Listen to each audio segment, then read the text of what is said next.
Watch ye stand fast in the faith, with you like men, be strong. Sa Tagalog, maging handa kayo at magpakatatag sa inyong pananampalataya.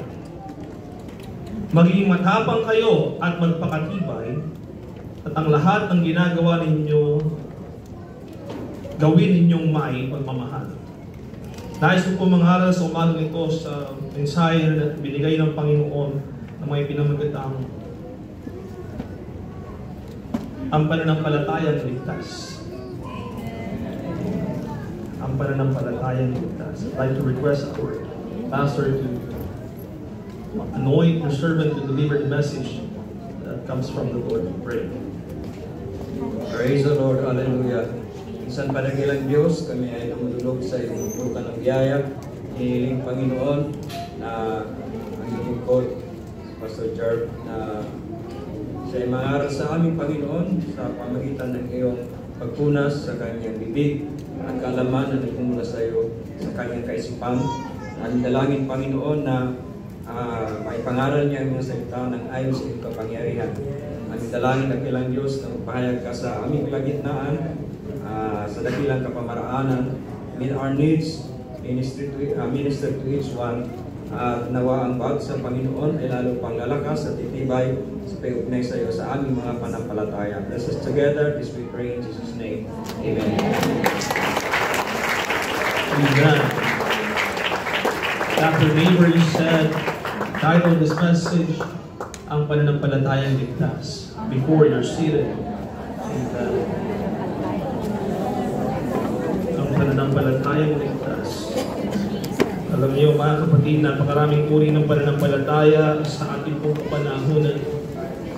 As I've heard from one preacher, he said that there are more than 4,000 different kinds of faith or religion in this world.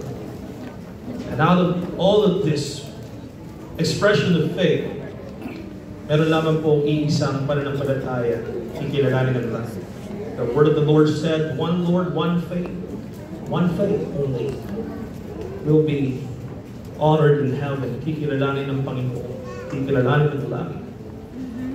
One Lord, one faith, one baptism. And out of all this many profession of faith, you say profession of faith, professing Christians, saying that I'm a Christian. When we go out of this church, this building, when we go back to our workplace, in our neighborhood, in our community, these people have their own faith. In fact, when we give them our tracts and we've experienced giving them the gospel tracts, they would right away say, meron na kami pananampalataya. And we explain further that we're not here to present them another religion. We just wanted to be friends with them. Ayos natin sila yung maging kaibigan, makilala. And of course, bottom line, maimbitahan at madala sa gawain ng Panginoon. Ultimately, makasama po natin silang maligtas at manatiling ligtas hanggang sa muling pagbabalik ng Panginoon. Amen. Why? Because it's not enough that we were saved. At kagaya ng nabanggit kanina ng isa pong nagpatotoo, back in the year 1990, I was just 3 years old back then. 1990. Our pastor said, he knew me all the way back from the time na ako'y nakadiaper. Just to bigyan din natin ng konting history. When I was little, growing up years in PDC, talagang nakikita ko po ang ating pastor doon. And marami po kami doon pag-i-island view sa itaas ng CR na kapila. When I was little, at alam po ng ating pastor yan, ang tawag ko po sa kanya ay Lolo Abs. Lolo Abs po ang kinalakyan ko until the time na kami ay lumipat sa Cavite. When I was 7, Lolo Abs. When I turned young people, nagbago na. Instead na patanda, sabi ko, salita lang naman ng tanda. Bumabata ang ating pastor. Pastor na pong tawag ko. Dating lolo, hanggang sa pastor, hanggang sa sir, alternately, pastor. Sir. So, salamat sa Panginoon na natunghayan natin kung paano ang Diyos ay nagpapala sa kanyang mga lingkod. Sa pagpapatuloy, sa pagpapagamit sa Panginoon, sa pagiging masigasig, pananatili sa pananampalataya. Ito po ay mga buhay na patotoo na ang Diyos ay nagpapahala talaga sa atin.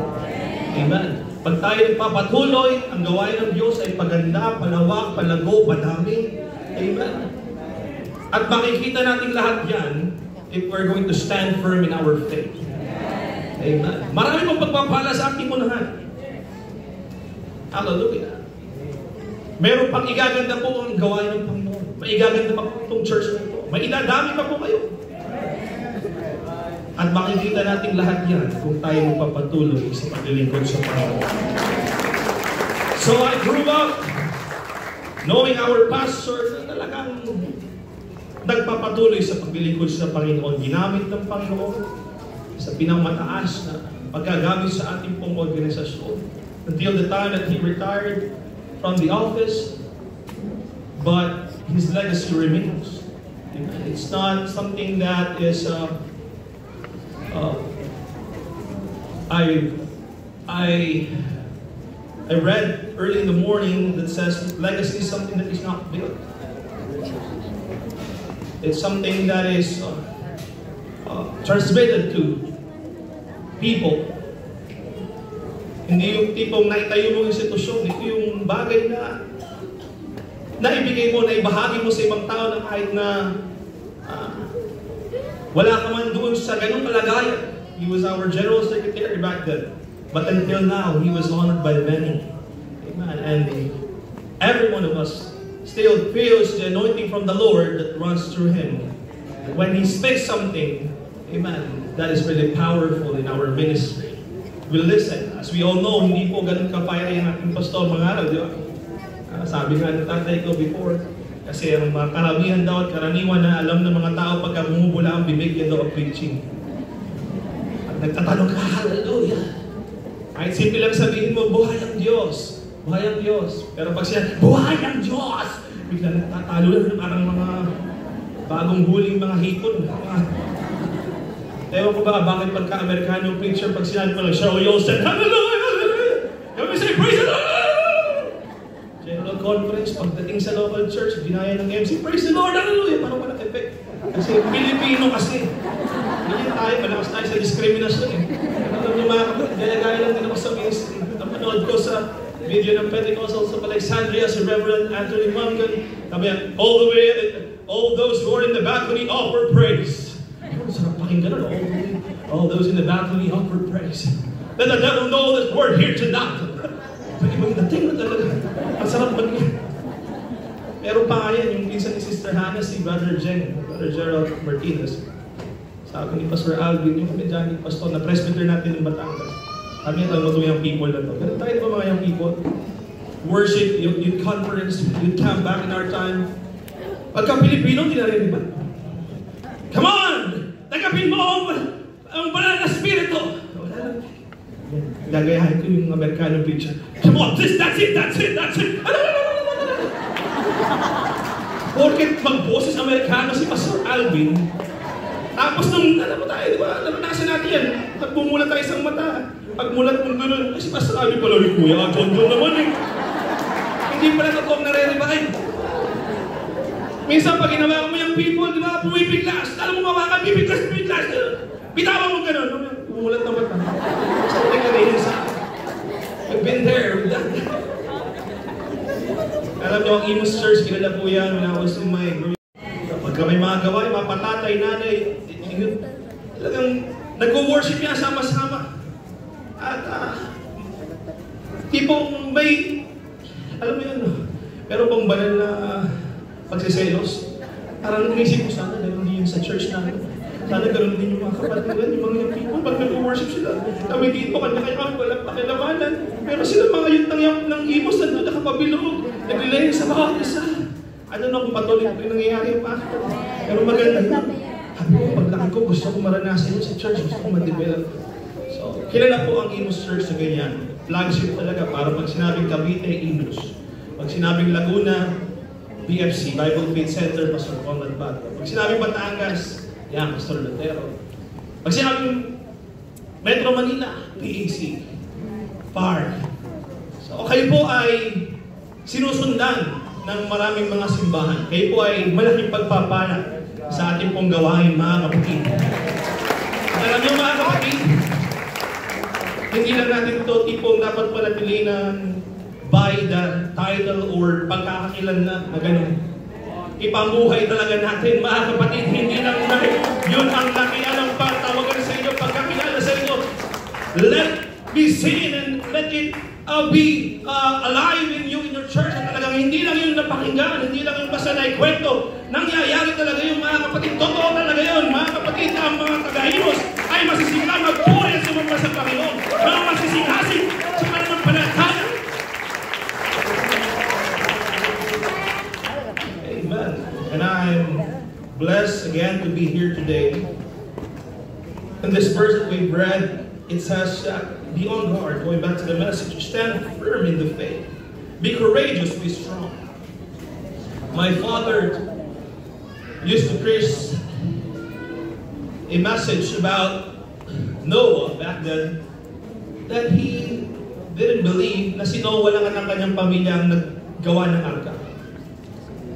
He believed that may kasama si Noah ng mga kapatiran. You can coin it as such. May mga napaniwala din siya. May mga na-convert din siya. So para gawin ng malaking trabaho na yun, hindi kaya na yun ng ilang tao lang. 4 na lalaki, 3 na kami, Hamsham, Japheth, tapos si Noah, mga asamla, taga-luto, taga-prepare ng pagkain, taga-abot ng kailangan nilang gagamitin. May mga kumilala din sa pananampalataya ni Noah at sinundan siya ng yapak. But the sad thing is, as we all know the story, how it went, hindi po lahat nakapagpatuloy. At the end of the day, naiwan sila Noah lang at ang kanyang pamilya. Ibig sabihin, mga kapatid, sa paglilingkod sa Panginoon, hindi po ito basta patagalan. Patatagan talaga, sabi nga ng maraming mga ngaral. Amen, kahit noon ka pa naligtas ng mga back in the 60s, 70s, 80s, 90s, before the 20th century, kung hindi ka mananatiling masigasig sa panahon ngayon. All the things that we are seeing around us, we know our spiritual time clock Israel. Hallelujah.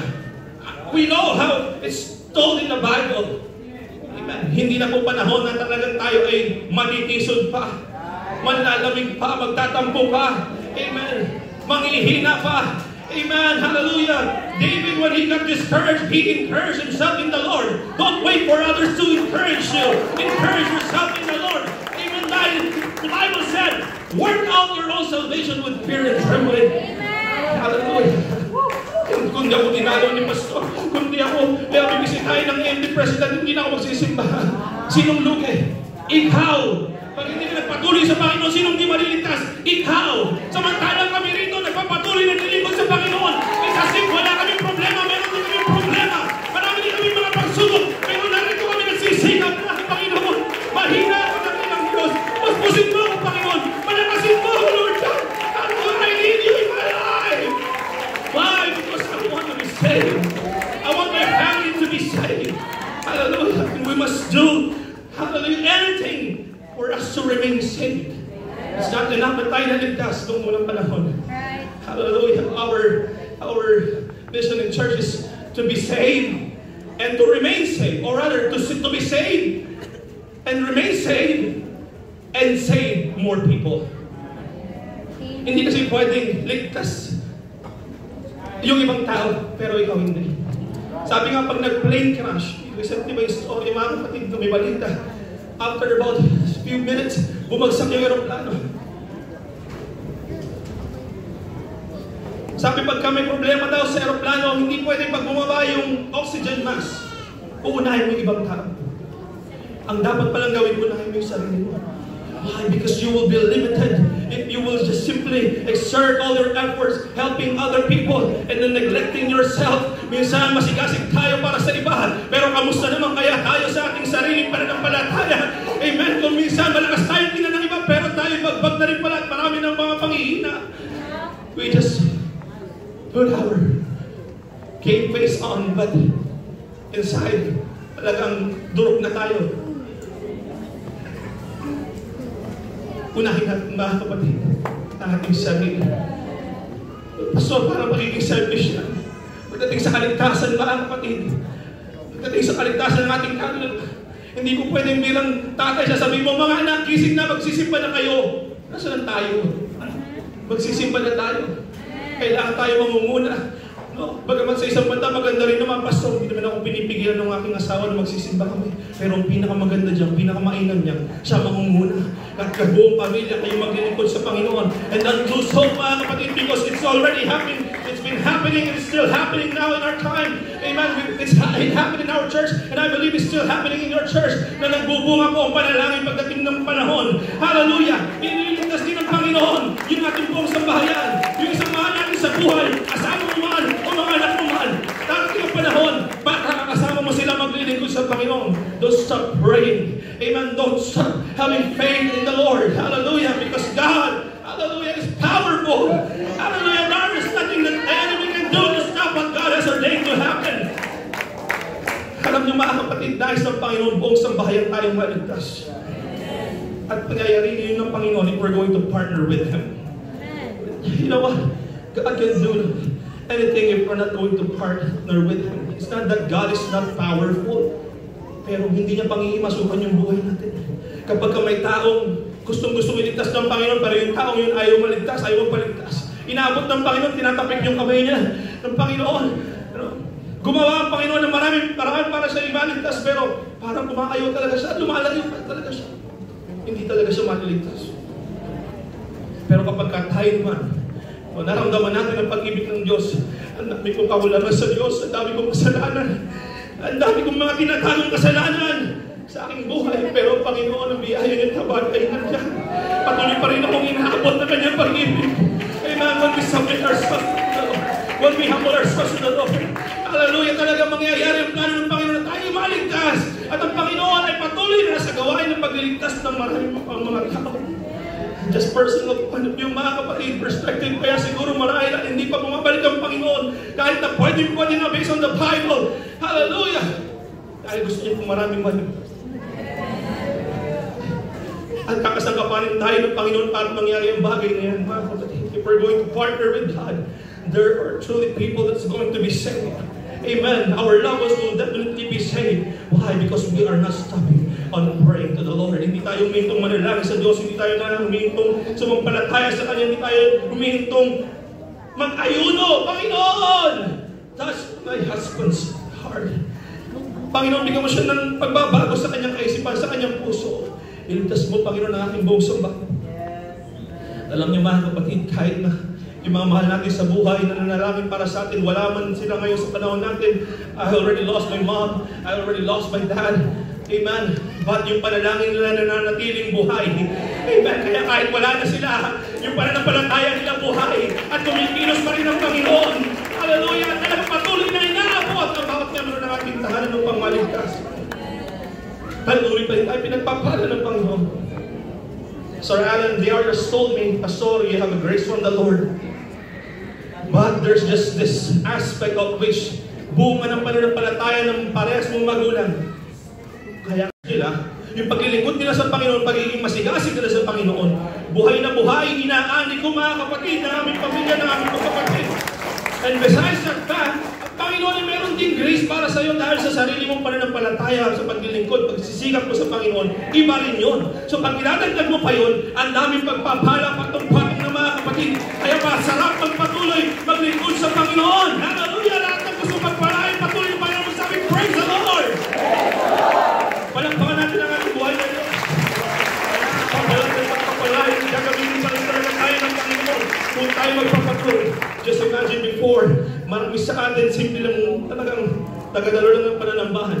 But as we continue serving the Lord, amen. Pagka talaga tayo ng paghamis sa Panginoon, if we will choose, but it's not absolute. Maraming mga matatagal na sa Panginoon na hindi naman ginagamit. Why? Ayaw nilang piliin magpagamit sa Panginoon. But if they will partner with God, God can use them. God is looking for more people to be used in the ministry, to be mightily used in the ministry. Hindi lang pulpit ministry, but ay pamuli ng mga ministries, all for the purpose of saving more souls. Hallelujah. By all means, save some. Meron dito mga gifted pagdating sa pangaral, magagaling pagsalita talagang convincing. Ang ganda ng mga latag ng kanyang mga thought process, ang kanyang mga salitang binibitawan. No, talagang Wala yung mga 100 hallelujah, 30 praise the Lord, mga 50 amen, mga kapatid. Ang ganda ng kanyang wordings. Doon man tayo lang nagsimula. But if we are going to be intentional, we can improve, we can develop ourselves. Oh, for the glory of God, you want to give your best to the Lord. Kaya nagsisikap kayo, you will not stay mediocre and average. Okay na ito, mahalaga, basta nagpapagamit sa Panginoon. If there's anything that you can do to improve, anything that you can develop to give your gift as a best offering to the Lord, pagagandahin mo, para sa Panginoon to. Improve your craft. Amen. Pagdating sa along sa Panginoon, di lang basta pinansyal. Maraming talento, panahon.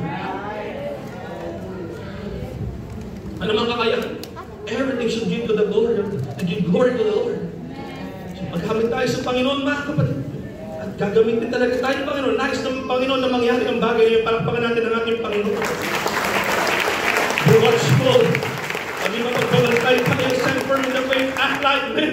Be strong. Maging matatag. Kasi expectedly ang lalaki talagang matibay, matatag. Pagdating sa problema, ang mga lalaki daw pagka umiyak, tapos na, hinagin.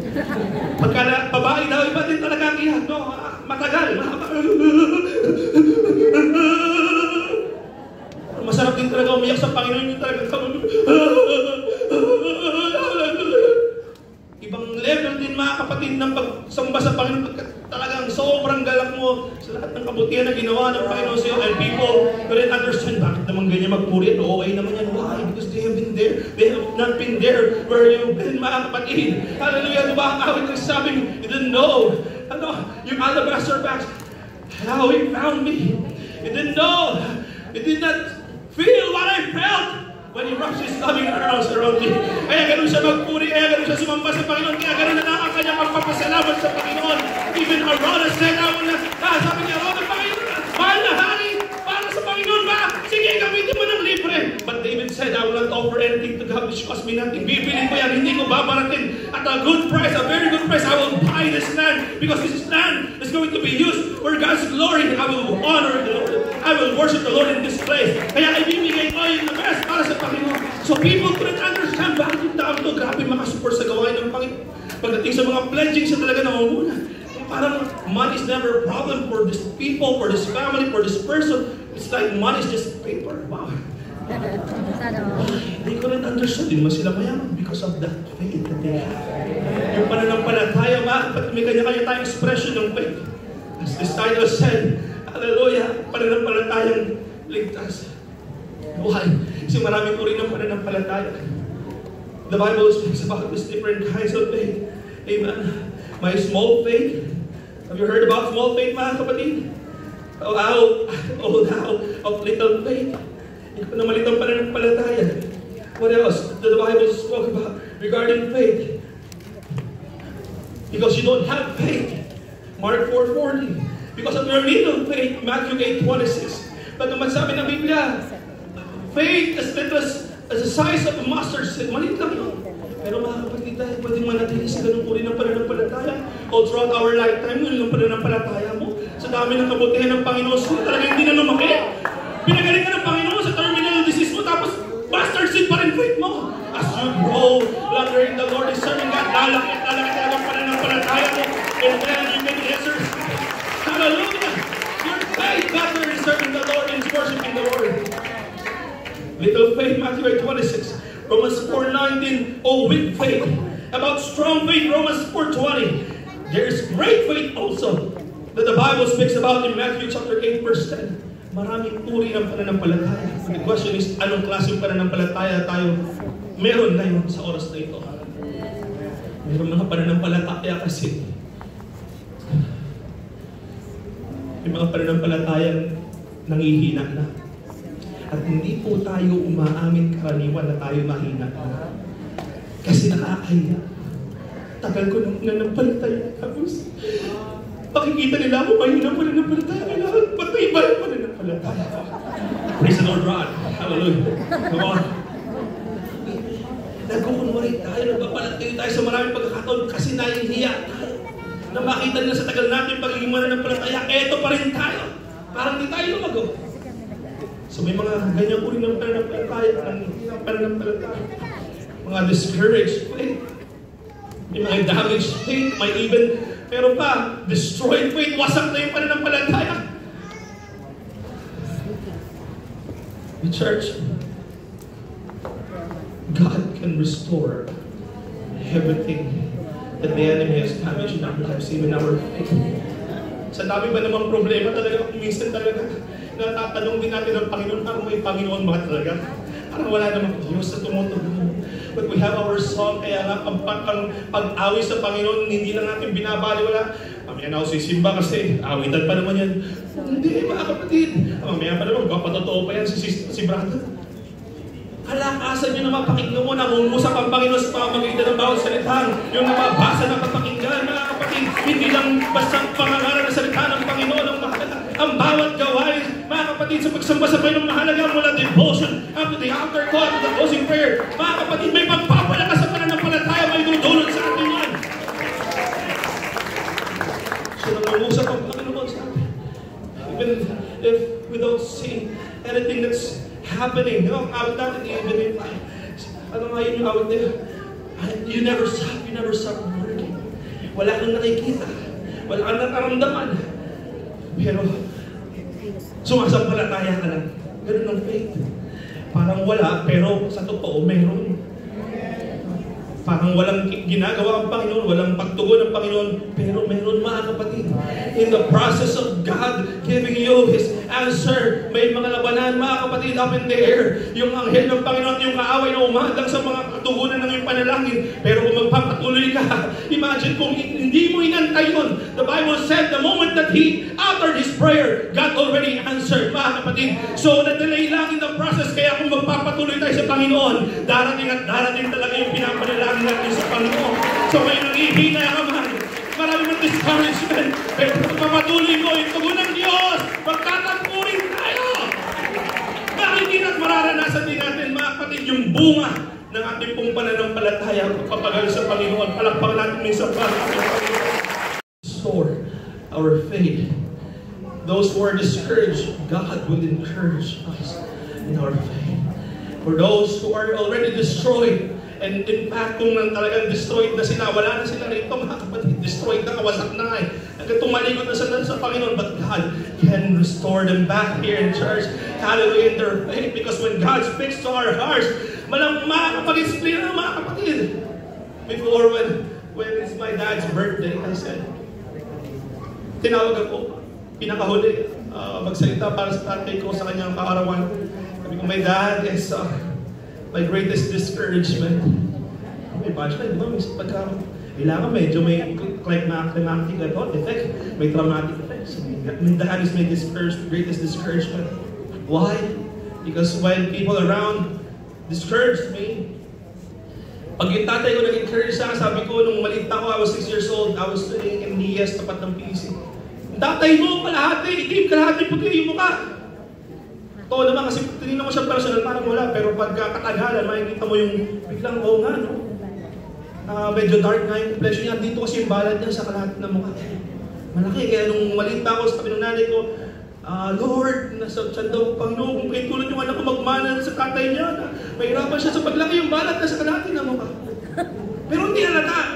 Medyo na, pero pagkatagalan, lalo na sa salamin, di ba pag gaganyan, pag tinimi sa salamin sa sarili mo, parang tabingin nga yung mukha mo, no? Sabi, healthy daw yun kasi talagang hindi daw talaga pantay ang katawan natin. Anyway, going back. So sabi ng mga classmates ko, yung mga tatay ko, kalahati itim, kalahati puti. Yung nakasin ako ng mga classmates ko. Kasi mukha mo daw kalahati itim, kalahati puti. Sabi ng tatay ko, alam mo na, sabi mo sa kanila, next time na naluloko ka, sabi mo, tatay ko kasi, mistiso. Tawa na, ay, pala yun, gano'n pala yun. Mistiso, ibig sabihin, may lahing ano, ibang lahi, hindi mas na pure Pinoy. So, napawi yung discouragement ko. Kasi, ako na, tatay ko mistiso, foreigner. Na-encourage ko. Pag kami mga problema ako, growing pag yung tatay ko nagsalita sa akin, di mo alam yun, pag yung pastor, kinausap tayo ng pastor, humingi tayo ng payo, nakakalakas talaga.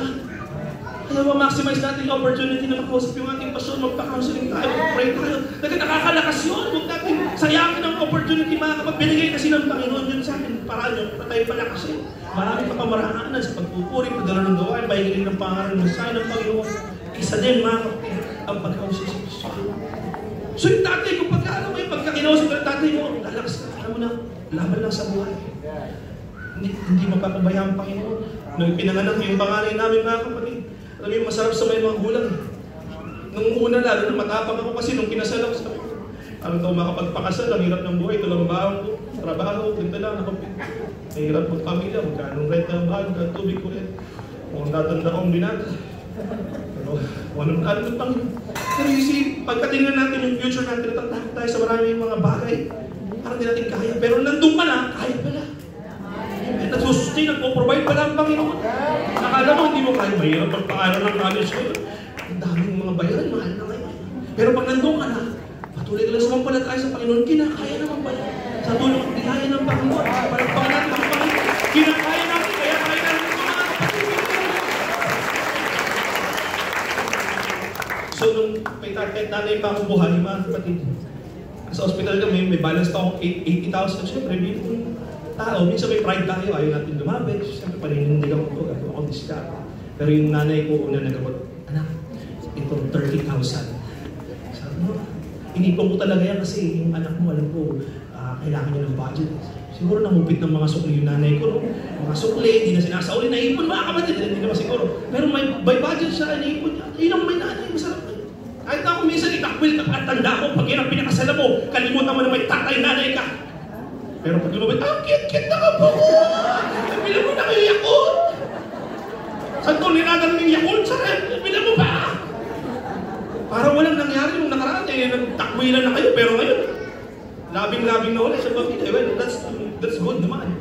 Pero kasi, yung lahat na nila, kami ngayon sa papa mo, yung kita-tarantalin. Kasi baka maapektuhan ang kanyang negosyo. Kasi may racket din siya, may crime and corruption na nangyayari mga kapatid. Somewhere in the background, budget siguro 5,000, may 1,000 siyang savings. Kaya pag kami mga pangailangan, totoo naman yan sa mga nanay, di ba? Pagka nagkagipit na, magugulat ako yung asawa ko. Magugulat tayo pambili nga rin. Ito may 1,000. Ay, may nila ako, galing yun. Ay, binigay yung 5,000, sinubig niya yung 1,000. Mananakas sa loob natin tatay, kasi natin si nanay, magaling magsubi. Pero nung pinabas mo na yan, alam ko meron ka dyan. Kahit yung isa, wala, di ba? Tiwala tayo sa asawa natin, meron yan! Ikaw naman, no? Magaling magsubi natin. So, yung tatay ko naman, ito naman. Ayun, may mga nakarelate. Yung tatay ko naman, kuya, magkano pang balansin mo? 50,000 pen. O sige, nilabas ka na yung pamilya mo. Ito, 50,000 na kayo ng bilo. Salamat pa. So yung pangalawa, ganun din. Wala ni nanay ko, yung tatay ko naman, 130 CS yung anak kong panganay. Yung pangalawa, 160 na. So may balance pa kayo 50. Sabi ni Papa, o kuya, 80,000 para sa pangalawa ko. Kailangan pangatong pa natin to, abang buhay pa si Papa. Hindi ka looban ng Panginoon. Yung mga plano tayo.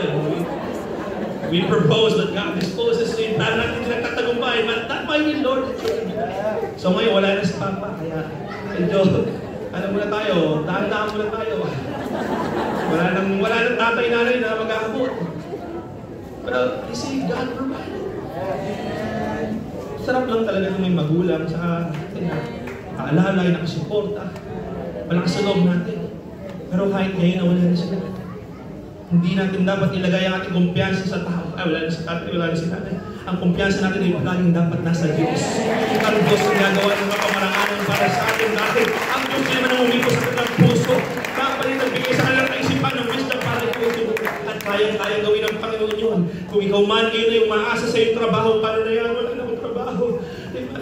Kung minsan yung mga nag-aaral, ang alam lang nila, basta magsisiman ako, doon ako yayaman. Maraming kapamaraanan si Lord sa pagpapayaman, hindi lang pagiging siman. Huwag naman kayo ma-encourage na okay lang pala, huwag tapos sa pag-aaral kasi yayaman din tayo, maging vlogger lang tayo. What's up? What's up guys? Magkaroon ka ng maraming followers. Ikita ka din, hindi pala kailangan mag-aaral na yung pama. Iba naman bagay yun, sikap ka pa rin. Pero punto doon mga kapatid, ang tiwala natin dapat nasa Panginoon. Ang kumpiyansa natin sa Panginoon dahil nasa kanyang mga kamay ang lahat ng ating pangangailangan, ang lahat ng ating kagustuhan, ang ating mga pangharap sa buhay. Nasa kamay ng Panginoon. Kaya huwag tayo makakalimot sa Diyos. Huwag tayo katalimot sa Diyos. Huwag tayo manghihina sa paglilingkod sa Panginoon sa ating pananampalataya. Dahil kailangan natin maging malakas sa paglilingkod sa Diyos. Dahil nasa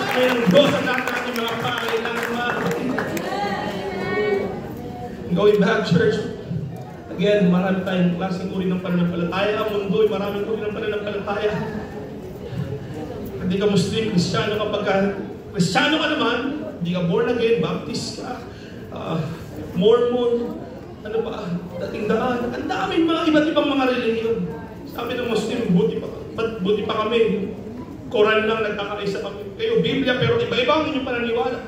Isa, 2, 3, 5, 10, dami pa. Iba-ibang pananiwala. Bakit? Kasi nga, unless we are filled by the Holy Spirit, amen, we will get enlightened into all truth. Meron naman palang isang Diyos o dapat sampalatayanan sa pangalan ng Panginoon Kristo. Ito pala ang natutong pananampalataya na ikinikinala ng langit, mga kapatid. At ipanghawakan natin yung pananampalataya niya. Kalaunan ng panahon, kahit nahawak mo na yung katotohanan, hindi po yan excuse na hindi ka na manghihina. Kahit nasa truth ka na, sa dami nung nag-aakinan na kami, nasa katotohanan kami, totoo. Pero kahit nasa katotohanan ka na, pwede ka pa rin manghina sa iyong pananampalataya. So hindi sapat na nakaalam ka ng katotohanan, tumanggap ka sa katotohanan. Dapat panghawakan mo yung katotohanan niya. Yung pananampalataya mo niya. Amen. Hanggang sa huli, he that endureth to them, the same shall be saved, the Bible said. Hanggang sa huli, na yung hininga, dapat maging matatag ka sa iyong pananampalataya. Hindi ka tatalikod sa Panginoon. At Stephen, binato mga kapatid ng mga tao hanggang sa mamatay, pero hindi tumalikod sa Panginoon. Hanggang sa pagbabalik ng Panginoon, pag tayo kanyang hirangan when the rapture comes, dapat masumpungan tayo ng Panginoon na masigasig sa ating pananampalataya. Matatag, mga kapatid, sa kabila ng maraming mga pagsubok at problema. Amen, sa kabila ng lahat ng yan. Amen, ayan ay magpapatibay sa atin, magpapalago sa atin, mga kapatid. Huwag natin ayawan ng mga pagsubok at problema ng buhay. Dahil diyan tayo lalago sa ating pananampalataya. Amen, imagine, sabi nga ating General Superintendent, hindi sinubok. Kaya dapat talaga dadaan tayo sa mga pagsubok. Having that faith, amen, in our hearts and in our minds that the Lord will deliver us, the Lord will help us, and the Lord will sustain us. The Lord is going to give us victory. That's the kind of faith that we should have. Baulin natin, mga kapatid, when we go through different battles in life. Hallelujah. Yung pananampalataya matatag. Ang siyang maligtas. Palakpakan natin ang ating Panginoon. Yes, kaaway. Kaya kung pinagbabantay tayo, be watchful. Kasi ang kaaway, hindi titigil yan. Nakapagtagumpay na tayo sa kaaway maraming beses, pero don't expect that the enemy will stop. Hindi po siya titigil. Gusto niya talaga, nagsubok siya, hindi nagtagumpay, susubok ulit niya. Walang katapusang susubukin ka ng kaaway. Aatake ang kaaway. Hanggang sa talagang later on umayaw ka, pero hindi ka dapat umayaw. Marami mga disappointments, discouragements. Ang kaaway, magbabato yung fiery darts na sinasabi ng Bible, mga kapatid. It's all darts that can penetrate our mind, to give us doubt, discouragement, disappointment, disbelief, distraction, despair, double-mindedness, dishonesty, deceit, dullness sa paglilingkod sa Panginoon. Nagiging boring na kuminsan para sa atin. Pagiging patay, deadness, decay, discord, defilement, defame, disobedience. This is all. Mga kapatid, may mga kanya-kanyang verses sa Bible yan na talagang yan ang ginagawa ng kaaway. But stand firm in our faith. The Bible says, stand firm in our faith. Put on the whole armor of God. Ephesians 6:10, finally, my brethren, be strong in the Lord in the power of His might. Put on the whole armor of God, that ye may be able to stand against the wiles of the devil. For we wrestle not against flesh and blood, but against principalities, against powers, against the ruler of the darkness of this world, against spiritual wickedness in high places. Wherefore take unto you the whole armor of God, that ye may be able to withstand in the evil day, and having done all to stand, stand therefore, having your loins girt about with truth, and having the breastplate of righteousness, and having your feet shod with the preparation of the gospel of peace. Verse 16, above all, taking the shield of faith, wherewith ye shall be able to quench all the fiery darts of the wicked. You see the fiery darts of the wicked that I spoke about a while ago, and the helmet of salvation, and the sword of the Spirit, which is the word of God, to fend off the enemy Praying always with all prayer and supplication in the Spirit, and watching thereunto with all perseverance and supplications for all sins. Taking the shield of faith. Amen. Yung pananampalataya nating matatag, yan ang magsishield sa atin. I've searched about, amen, this shield. Alam niyo, pag di natin alam yung context o yung sitwasyon ng panahon ngayon, kasi alam natin yung shield, siyempre yung shield ngayon, yung high-tech na, mas maganda. Di ba? Mga bulletproof shield na ngayon ang alam natin. Pero nung panahon nila, technology,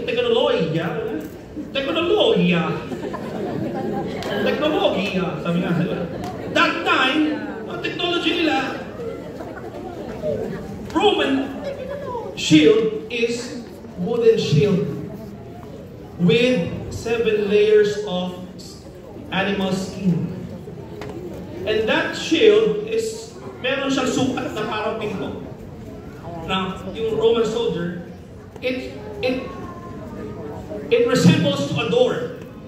So in fact, the Greek term for that is also means door. Now, yung shield na ganyan, testudo, naka-square siya na ganyan. Meron sa harap, meron sa ibabaw. Pang-push nila mga kapatid to the ground. No, pagkabukas, sabay tusok ng espada, ng spear. Sarado ulit! Hanggang sa makating sila ng ground. Doon yung shield na gamit nila. Yung shield pala na yan, kailangan pala inaalagaan. Alam na natin yung shield ngayon, basta bulletproof shield. Pero back then, yung shield na yan, araw-araw mo nga alagaan, you must anoint that shield with oil. Kasi pag na-dry yung shield na yan, yung kahoy tsaka yung leather skin, 7 layers of leather skin ng animal skin, magkakrak yun. Pero pagka yan ay alaga sa oil, madedeflect. Pagka yan ay tumama ng araw, hindi babahon. Dudulas na kasi. Dudulas ng patagilid. Iiwas. Pero pagka yan ay dry, tatago sa kahoy. Sa skin, animal skin, sa leather skin. Kaya inaano yung palalayan ng oil. Pinupunasan, binabalasan, pagpunas. Yun yung pinatutungkulan ni Apostol Pablo. Sa isang banda, sa panahon natin, maunawaan natin ngayon na ang kahalagahan na tayo ay always anointed by the Holy Spirit. Yung pananampalataya natin, kung minsan na penetrate ng kaaway, nabibiyak, di ba? Ay, dry na kasi. Hindi natin ina-anoint ng oil. Ano yung oil natin, mga kapatid? It's the Holy Spirit, the oil of the Holy Spirit. Let your oil of the Holy Spirit fall on me. Let your anointing fall on me. It's about pagkakataon, mga kapatid, maging higit tayo sa araw ng linggo ng pananambahan natin, sikapin natin magpakapuspos sa banal na sikreto ng Panginoon so that our shield of faith, yung pananampalataya natin, mga kapatid, ay hindi kayang biyakin ng kaaway at maka-inflict ng damage natin. Imagine, meron tayong breastplate, meron tayong helmet, tapos meron pang shield. May double protection supposedly tayo, pero pagka yung faith natin nawasak, mas mape-penetrate tayo ng mga fire darts ng kaaway. Mas makapag-inflict ang kaaway ng damage natin. That could delay our ministry and for us to receive God's blessing for us. Kaya that could delay na tayo gamitin ng Panginoon. Why? Kasi dami natin tama, kailangan natin magpagaling muna. Pero kailangan ng Panginoon, makakapag-isip natin yung malalakas. Hallelujah, sa pananampalataya, sa paglilingkod sa Panginoon, we must anoint our shield of faith with the anointing oil that comes from the Lord. The oil of the Holy Spirit, mga kapatid, na kailangan natin sikapin na mapuspos para yung pananampalataya natin na palagi nga atakihin ng kaaway. Take note, hindi tayo tatantanan ng kaaway, hindi tayo titigilan ng kaaway. Mula noon hanggang ngayon, maging sa pagdating ng panahon, habang tayo nabubuhay, lagi tayong bubugbugin ng kaaway, atakihin tayo, kaya kailangan natin magpakalakas sa ating pananampalataya, mga kapatid. We must fight, we must not always defend ourselves, but we must also know how to fight and make an first move against the enemy. We must anoint our shield of faith with oil. Shall we all stand, mga kapatid? This is faith that is saved. Ang pananampalataya ni Christ. Hindi ka magpapatuloy. Kahit ang matagal ka na sa paglilingkod sa Panginoon. Kung di ayos ang iyong puso, di ayos ang Espiritu sa Panginoon sa oras na ito, may natalo ang kasalanan sa iyong isipan. Sadly, I'm going to say to you right now, hindi ka maliligtas. Hindi tayo maliligtas kapag may mga bagay tayo hindi sinusuko sa Panginoon. Especially our pride. Marami nang binabagsak ang away sa pamagitan ng pride. Wala kang kasalanan, lust of the eyes, wala kang lust of the flesh. Pero yung pride of life, yan ang talagang marami sa mga mananampalataya hindi kaya isuko yung pride. Hindi kaya magpakumbaba sa harapan ng Panginoon. But the oil of the Spirit will fall upon those who can be humble before God. Amen. They can submit themselves to the Lord. They can submit themselves to the authority of the pastor. Hallelujah. Tayo magpakapuspos sa banal na Espiritu ng Panginoon sa oras na ito.